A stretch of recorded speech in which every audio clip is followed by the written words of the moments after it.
ended there. Officer Riley looked up from the phone, and through the mist, he saw two faint lights on the horizon, slowly moving toward him. They were perfectly aligned, glowing brighter with every second. He drew his gun, shouting, "Who's there?" but got no response. The lights came closer, blindingly bright, until he had to shield his eyes. And then, in an instant, they were gone. He ran back to his cruiser, trembling.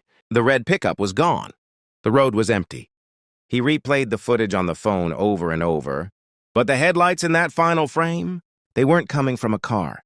They were too high off the ground, too symmetrical, like eyes. He quit the force a month later, refusing to ever drive that highway again. If you've ever found yourself alone on a dark highway at night, remember this: some roads hold on to their memories.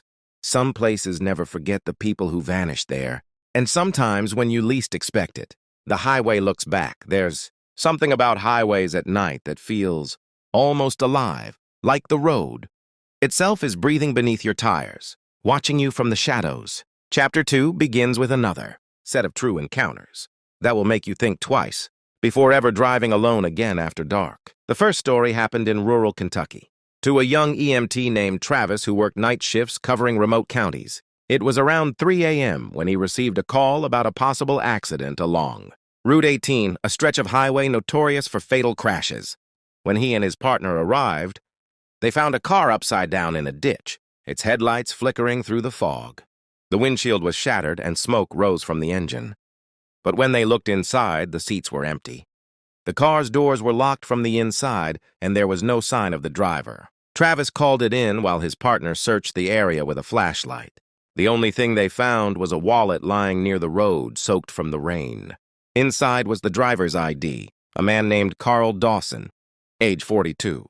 The strange thing was, Travis recognized the name. He'd seen it before, on a report from 2 months earlier. Carl Dawson had already died in a highway accident on that same stretch of road. Travis froze as the realization sank in. Suddenly, the car's radio crackled to life, static hissing through the air.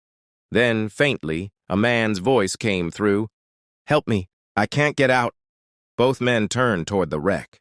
The headlights flickered twice, then dimmed completely. They ran back to the vehicle, shouting, "Carl, can you hear us?" But the air inside the car had turned icy cold, their breath visible in the mist. The smell of burnt rubber mixed with something else, something metallic. Travis reached for the driver's side door, and just as his hand touched the handle, the radio went silent. In that dead silence, he heard something move inside the car, a scraping sound like nails against glass. He shone his flashlight through the broken